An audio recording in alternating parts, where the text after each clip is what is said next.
kawan-kawan dari STI. Caranya gede, bener ora? Bayarannya iso ping pindhone awake dhewe. Gajine iso padha nek dhewe iki lembur. Boleh. Mana? Dia lagi masuk. Merantau. Masuk ya.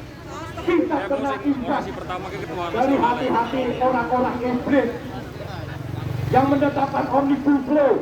Mudah-mudahan kedua kawan-kawan ini membuahkan remaja hati nurani pemimpin di kota Semarang ini. Terima kasih kawan-kawan berjuang, dan kami sudah mempersiapkan bahwa bidang advokasi pun akan saya khususkan untuk mendampingi kawan-kawan. Kita tidak berpolemik dalam sisi sejauh mana peran pemerintah kota Semarang. Saya berharap kota Semarang ini, karena kita lihat dari pemimpinnya memahami bagaimana dia hati-hatian, maka kita terus melakukan perlawanan terkait Omnibus Law. Omnibus Law adalah sebuah undang-undang yang ditetapkan, maka harus dirundingkan. Kan ada perjanjian kerja bersama, ada PKB-nya. Kalau ada PKB, berapa lama di PHK, Bu? 15 menit. Mulai tanggal 16 Juni. Ya. Bu, harapannya apa sih, Bu? Harapannya ya pesangon dikasih sesuai undang-undang. Sejauh ini sudah dapat pesangon? Belum. Oh, belum. Yang mau keadilan Sudah berapa lama kerja? Yang mau 92 itu. Oh, dari 92 sampai sekarang ya.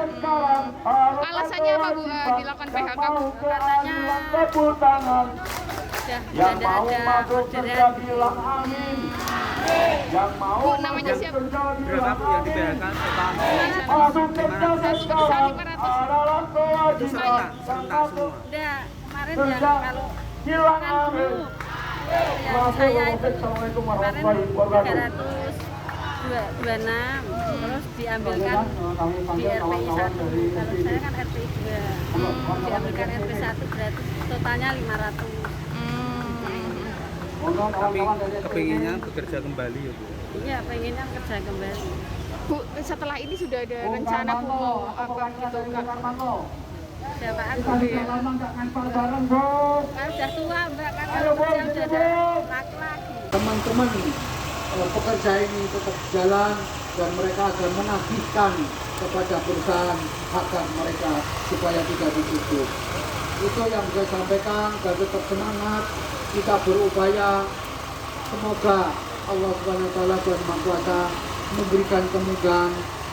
Beliau Pak Mandar, Ketua Muskap dari pusat, silaturahmi ke sini, berdiskusi, berdoa, berupaya agar teman-teman dari Radikal Plastik ini bisa tetap bekerja. Kami atas nama pemerintah Kota Semarang, Disnaker, berupaya untuk negosiasi, rembuh kembali kepada teman-teman Radikal Plastik agar memberikan kesempatan pada teman-teman semua. Jangan sampai ada PHK, kalaupun itu terjadi PHK, laluilah sesuai dengan proses yang benar, yang baik, musyawarahkan dengan hati nurani. Mungkin tindak lanjutnya apa, Pak, setelah ini, Pak, dari Tindak Disnaker? lanjutnya sesuai mekanisme, mereka juga sesuai mekanisme, tetap kami silaturahim kepada pengusaha, berupaya sesuai dengan fungsi dan tugas kami di Disnaker untuk agar menjaga marwah itu dengan baik. Pak, ada desakan dari dinas untuk pemilik usaha itu, Pak? Karena pengawasan ada di provinsi, kami Dinas Tenaga Kerja Kota Semarang koordinasi, tetap melakukan pendampingan sama teman-teman, sahabat-sahabat pekerja agar mendapatkan sesuatu hal sesuai dengan apa yang telah dijanjikan di dalam pekerjaan awal itu. Pak, ada indikasi pelanggaran nggak Pak dari PHK? Nanti yang ngomong pengawasan di provinsi, karena Dinas Tenaga Kerja provinsi lah yang di pengawasannya nanti yang menentukan apakah itu melanggar atau tidak melanggar. Kami tetap berupaya untuk kebaikan bersama, dan terutama kaum pekerja, teman-teman pekerja agar tetap menjaga kehidupannya untuk berekonomi. RPI ini memang merupakan sebuah keputusan yang tidak diharapkan semua pihak. Pemerintah, pengusaha, pekerja dan serikat pekerja semua berkomitmen menghindari PHK.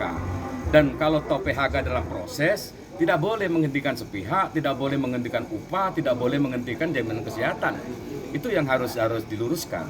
Sehingga peran negara, peran Pak Kadisnaker dengan segala kewenangan kebijakannya sesuai dengan mekanisme harus memberikan sebuah penekanan dan pemahaman kepada pengusaha agar menyelesaikan segala sesuatu terkait tentang hak buruh ataupun itu keputusannya harus mekanisme hukum.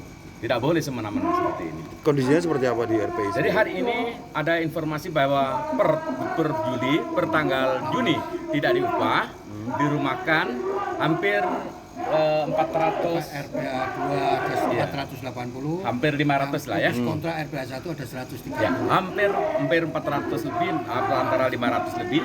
Teman-teman sudah tidak dibayar upahnya. Per Juli dihentikan jaminan sosial baik BPJS Ketenagakerjaan dan Kesehatan. Ini tidak boleh dibiarkan. Maka kami hadir menyaksikan secara langsung pendampingan Pak Kadisnaker untuk berharap berkomunikasi dengan BPJS Kesehatan, harus terus melakukan tagihannya dan harus memberikan pertanggungjawabannya pengusaha terhadap hak-hak pekerja ini. Itu sejak kapan itu? Sejak kapan tidak dibayarkan? Jadi Sampai tidak hari- per Juli 2022 ini BPJS Kesehatan dihentikan.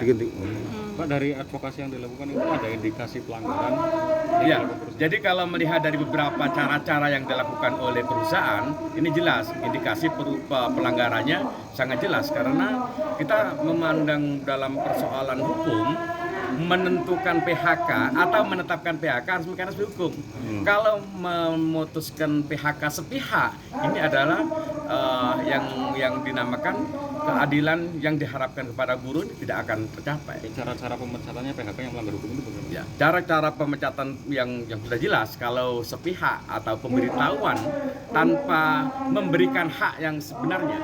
Karena kalau dalam proses PHK kan proses boleh jalan, tapi upah, jaminan sosial, jaminan kesehatan tetap berjalan, tidak boleh diputuskan. Ikuti terus update terbaru dari sosial media Tribun Jateng.